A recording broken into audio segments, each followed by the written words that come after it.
All right, today we're doing a product review. This is the Yeego 17-inch narrow wine cooler fridge. No, it is not usually sitting right here in the middle of who knows where in my house. I usually have it tucked away under the stairs, doing a video on it, so I pulled it out and I put it right here because I have more space. All right, so this is a collaboration video between me and Yeego, the company. I'm very serious about storage of your hobby. I smoke cigars. I'm very serious about how my cigars are stored, and I do drink wine on occasion as well, and that's what I'm here to talk about based off of this product right here. So once again, this is the Yeego 17-inch wine cooler fridge.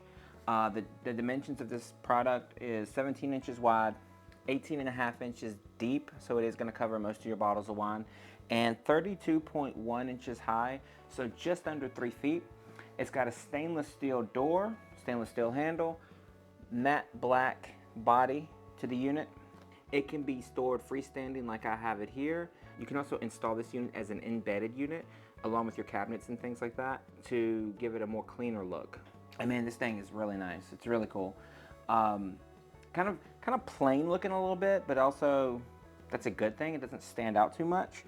But also right here on the front, as you can see, it's featured with the glass front. It's tempered glass to block out UV rays from getting to your precious wine. All right, so let's open her up a little bit. All right, the door opens up to I think around 220 degrees, or maybe right at 200 degrees. It's like a little bit over 180 degrees. It's probably about 200 degrees the door opens. It has 6 shelves that can be removed, and they're very easy to remove. These just pull out like this. All right, they're just your basic shelvings, but they do hold enough weight for even the biggest bottle of wine. The capacity of this unit is 27 bottles. Now, if that sounds like a lot to you, if you're a wine drinker, I'm a cigar smoker. I started off with small humidors and I've kept going up over time. My advice, if you really like wine and you think you're gonna keep buying more and more and more, go ahead and get the bigger unit if you have space for it, so that you don't have to worry about upgrading, because it's more costly to upgrade your space and to keep buying products than to just go ahead and buy a bigger one. But getting back into it, 6 removable shelves that holds all different types of bottles of wine, and 1 drawer at the bottom that is not a pull-out drawer. It may look like it at first, but what it's made for is for when you have a smaller bottle of wine that you need to kind of start storing sideways a little bit, or however you want to store it. It just helps you add more bottles down here if you run out of space on your shelvings. And let's look at a couple of different wine sizes that it holds. All right, so here is a Zinfandel Port right here. Pretty decently small bottle of wine. And down here, also on a shelf, we have a Kings of Prohibition Cabernet Sauvignon. All right, and pretty different size bottles of wine. You also don't necessarily need to have all these shelves in at the same time. If you do have a thicker bottle of wine than this one is right here, this one fits, but just pretend like it didn't fit. You could just take this out and store your wine just like that. And obviously there's no problems. So you get a lot of storage space. You do not necessarily have to use the storage space, but you do get it. Just thought I'd bring that up. You can also kind of hear the unit right now. It makes a little hum. When the door is closed especially, I'll go ahead and close it. You just hear the hum. When it's open, you can kind of hear other stuff going on inside of it to kind of keep everything cool.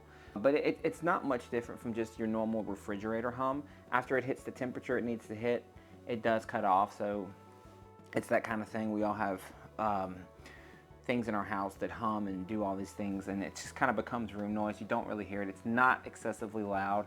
I'm sitting right beside it with a microphone. This is what it sounds like.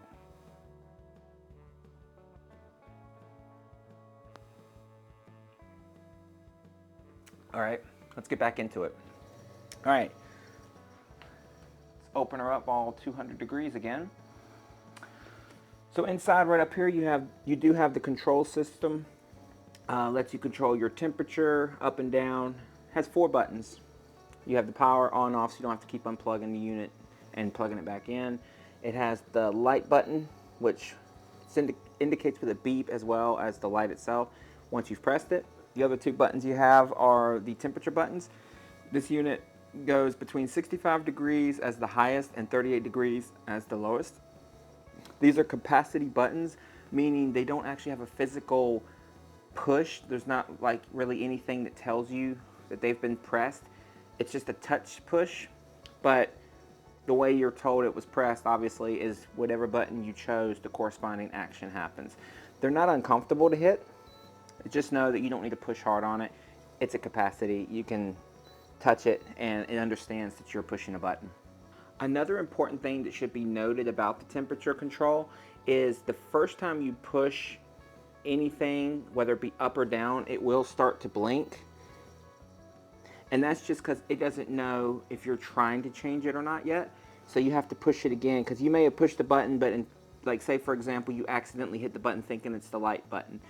You don't want to accidentally bring your temperature up 1 degree or down 1 degree if you have it set perfectly. So in order to counteract that, the first button push is kind of like just the button push to activate the changing of the temperature. And it's the only two buttons that do that. So push it once, starts to blink, push it again, goes up. And it will blink for a second, and then once it stops blinking, it's set at the new temperature. Another thing about this unit that I think is kind of cool, it does come with an extra hinge piece that allows you to switch the door orientation around if you need to. So for example, if I have this set up to a way where opening this door gets in the way in that direction, I can literally switch the door around using the hinge and open it in the direction that is better suited for my location. All in all, I think it's a great unit. My biggest con with this unit though is I would rather the buttons be on the outside of the unit. I feel like maybe it was a choice to put them on the inside to keep the outside looking clean. However, in my opinion, I think I would rather play with the temperature, the light, and everything else without having to open the door of the unit. That's my biggest con with the unit. Otherwise, it does do a great job with storage of the wine. It's plenty of storage. It keeps the wine cool. It's hard to say anything bad about it when it does what it's supposed to do. I mean, that's what it's supposed to do. Keep your wine safe, cool, and it does that. Biggest concern, just I would rather the buttons be on the outside, but that's just me personally. All in all, I think it's a great unit. I really do appreciate Yeego for shipping me out one of these units to review. I'm really enjoying it. Thank you so much. And I appreciate all of you for watching it. At this moment, they do have a small discount on this unit on their website, and I have a link in the bio to it. Also, once again, full disclosure, if you do order this unit through the link, you are helping me out as well. So if you don't want to do that, that is completely fine. You can still go and get this unit in your own way. I'm completely okay with that. I just want you to know how your money's being spent in regards to myself. So if you would like to use that, that's in the description. Otherwise, if you'd like to go to the website, view other products, think they're a pretty great company, and I really appreciate you checking out the video, and I'll catch you guys in the next one.